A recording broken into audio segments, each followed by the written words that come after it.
Interesting बात जो संस्कृत में है, आपने पढ़ी लिया कि Sanskrit does not have explicit word for have, possession के लिए कि I have this, you have that, I had that, इस तरह का जो हमें ऑक्सिलरी वर्ब मिलता है यानी यूरोपियन लैंग्वेजेस में, इंग्लिश में पर्टिकुलरली, जर्मन में लिखिए हापन, इश हाबे हम कहते हैं, आई हैव, ये हमें नहीं मिलता संस्कृत में। अच्छा, ये संस्कृत में भी नहीं है और अरबी में भी नहीं है, प्रॉपरली हैव के लिए लफ्ज अरबी में भी नहीं है। अभी हम देखते हैं तो संस्कृत में कैसे, अगर आपको कह रहा हूं कि आई हैव दिस बुक, तो इसको कैसे कहा जाएगा, इसको हम समझते हैं। There is no verb for have in Sanskrit. Have is formed with the genitive. Genitive case हम लेंगे और साथ उसके भू लगाएंगे, भू यानी होना, और अस्थि भी हम लगा सकते हैं, ठीक है। तो मिसाल के तौर पे हम कहेंगे, पहले मैं उर्दू में या इंग्लिश में समझाता हूँ कि मतलब अगर मैंने कह रहा हूँ कि आई हैव दिस पेन, तो मैं कहूँगा यानी इस तरह से कहा जाएगा कि मेरा पेन जो है हैव नहीं आएगा, एग्जिस्ट करता है। मतलब मैंने कहना है कि असलम हैज अ हाउस, तो हम कहेंगे असलम्स हाउस इज, तो असलम्स हाउस जो है वो जेनेटिव केस बन गया, असलमस्य, ठीक है।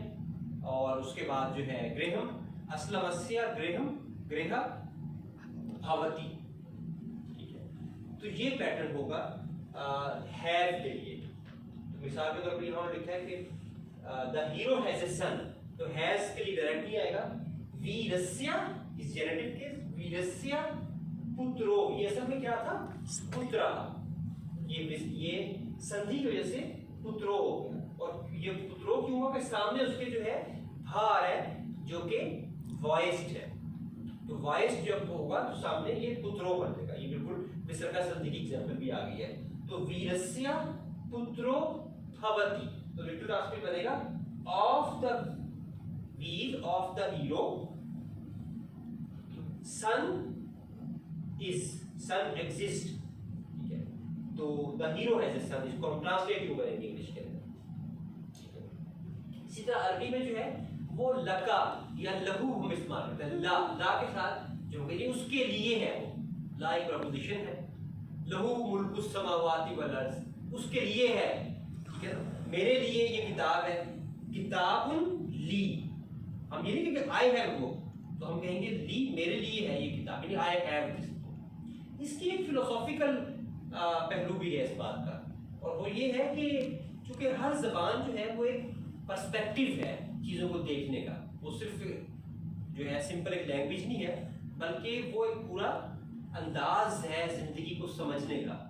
हर ज़बान, माय डियर स्टूडेंट्स, वो आपको एक नया मौका देती है ज़िंदगी को सीखने का, समझने का कि ये क्या है हमारे इर्द गिर्द, ये नाटक क्या है, ये हम के कौन हैं और हमारा क्या रिश्ता है इस संसार के साथ। इसको समझने में हर ज़बान अलग अलग पर्सपेक्टिव देती है। तो संस्कृत जो है उसमें पोजेशन का इस तरह नहीं है कि मेरे पास ये है तुम्हारे पास वो है, अरबी में भी इस तरह नहीं है, ये तो हमने वो कर दिया ना, इंग्लिश में है उस तरह, तो जर्मन में भी मैंने जैसे कहा और जबानों में भी होगा।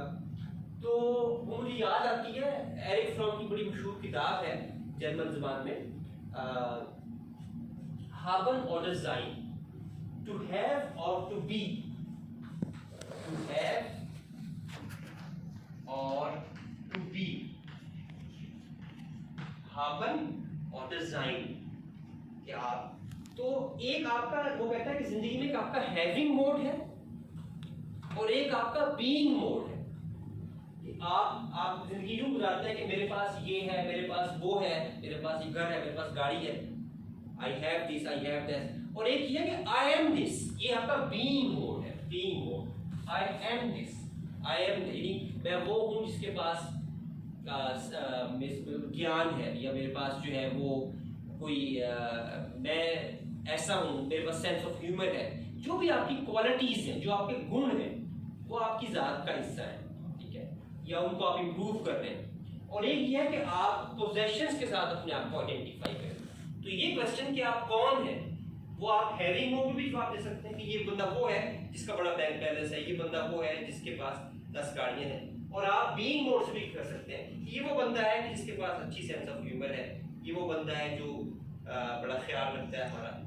तो बीइंग मोड और हैविंग मोड, तो आजकल डोमिनेशन हैविंग मोड की इतनी ज्यादा है कि if you have something you are considered to be, you are something. लोग समझते हैं if you have something you are something, या if you have nothing you are nothing. Are you following the point? ये कितना important है कि if you have something you are something, if you have nothing you are nothing. तो हमने being mode को बिल्कुल छोड़ दिया, जबकि इसके बरक्स जो योगी हैं या वो बीइंग मोड में जिंदा रहते हैं और आपके बीइंग मोड को असल में एक्टिव करना चाहते हैं। वो चाहता है कि पोजेशंस को छोड़ दिया जाए और बीइंग मोड को में जिंदा रहा जाए। मुझे वो फ्रीली रफ्तार पे आती है ना, वो उसमें थे इधर वो उसमें दुकान में अपनी फार्मेसी में, तो कोई बंदा आया और उसने कहा कि ये कितने की चीज़ है, ये क्या है, ये क्या है। तो उन्होंने कहा तुमने कुछ लेना भी है? उन्होंने कहा नहीं लेना कुछ नहीं है मैंने। तो फिर क्या तुम देख रहे हो? मैंने कहा मैं ये देख रहा हूँ कि तुम कैसे मरोगे, तुम्हारी जान तो इनमें इन चीज़ों में अटकी हुई है। तुम हैविंग मोड में, वो ये कहना चाह रहा है कि तुम हैविंग मोड में हो। तो अवतार को बड़ा गुस्सा आया कि ये अजीब आदमी है, कहता है मैं मरूंगा कैसे। उसने कहा तुम कैसे मरोगे, मैं ऐसे ही मर जाऊंगा। कहता अच्छा। उसने बिस्तर को नीचे चादर बिछाई और लेट गया और मर गया। ये वाक्य जब हुआ अवतार के साथ, तो उसने अपनी सारी दुकान जो है वो लुटा दी और उसके बाद वो किसी दूसरे रास्ते पर चल पड़ा, यानी बीइंग मोड में हो गया। तो हैविंग मोड और बीइंग मोड, तो खैर बात से बात निकलती है। तो ये there is no word in Sanskrit and Arabic for have.